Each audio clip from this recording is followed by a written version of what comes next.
Alright, magandang hapon na ho sa lahat natin ng mga viewers Luzon, Visayas at Mindanao all over the world. Welcome naman sa ating panibagong video, panibagong reaction, mga ka-action, mga kakamping. O eto na mga bishi, walang burahan ng post ha.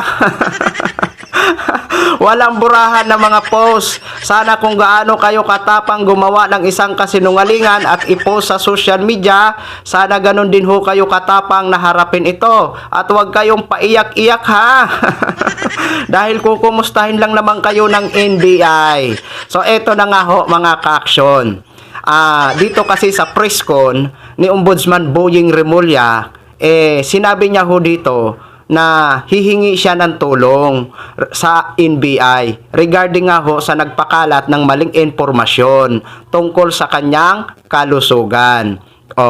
Gaya ho ng pag-aksyon ni dating PNP Chief General Nicolas Torre III, hindi niya po hinayaan na talagang gawan siya ng maling informasyon at ipakalat sa social media. Inaksyonan po yun ni PNP General Nicolas Torre III, ni dating PNP Chief. Diba? Eto naman, maganda ho ito na inaksyonan din ni Ombudsman Boying Remulla. Kasi ho mga ka-aksyon, kung hindi ho talaga aaksyonan itong mga gumagawa ng fake news, gagawin pa rin nila yan dahil sa kanilang sariling interes na kumita. Pero alam naman po natin at naiinis ho tayo sa mga fake news na nagalaganap sa social media dahil ang nagiging biktima dito ay ang kapwa din natin Pilipino. Kaya maganda ho ito mga ka-aksyon na inaaksyonan ng sino man ng mga opisyal ng gobyerno na ginagawan sila ng fake news para na sa ganun itong gumagawa hindi na ho yan uulit. Eto ho mga ka-action. Panoorin po muna natin ito. Credit or courtesy po sa video ng News 5. Please allow me to use for informative purposes only. Thank you so much, ma'am and sir. Alam ko nabanggit nila, pero kamusta po yung kalusugan? I think I'm okay. I work out every day. I sleep early. I wake up early. So, well, syempre, ano yun idle minds are devil's workshop. Yun eh. Wala tayong magagawa kasi naghahanap sila ng i-storyahin. Tingin ko naman okay naman ako. Your message, sir, doon sa mga nagpapakalat na you're unwell? Hindi, pinapa-imbestigahan ko yan. Pinapa-imbestigahan ko yan. Kasi we've reached the limit of cyber libel already. Tingnan natin kung saan pupunta. Pinaimbestigahan ko yan. I'm asking the NBI to look into this allegations and this scuttlebutt kung saan nagmula sa social media. So we will know. And sometime, you really have to extract justice from people. Hindi mo talaga pwedeng pabayaan na lang. Kasi pattern to, parang dry run to for things to come later on. Kung ginagawa nila ito ngayon, gagawin pa nila lalo yan pag hindi na nasawata. Pag ginaawat yan. Okay? Sir, yung mga ganito pong reports on your health and yung nag-a-announce ng filing. Lumabas na ako. I came out on my radio program last Saturday.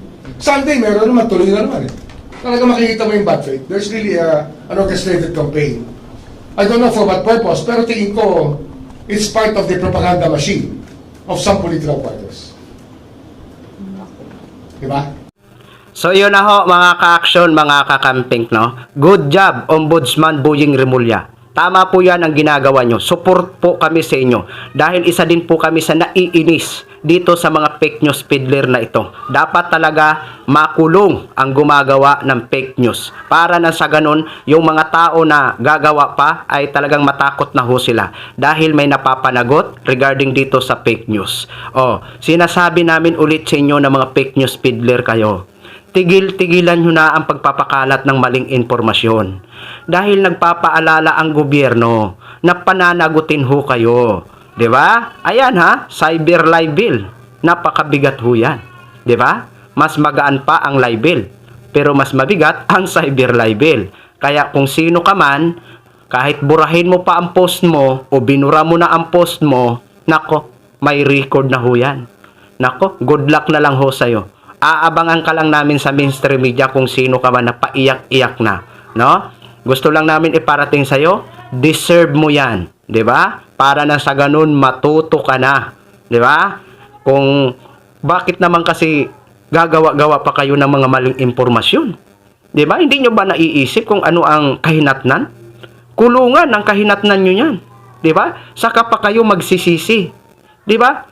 Kung kumita halimbawa kayo diyan ng ilang libo, pero kulang pa yan. 'Di ba? Kung makulong kayo. 'Di ba? Kaya kayong kawawa. Kaya lagi ho kami nagpaalala sa inyo.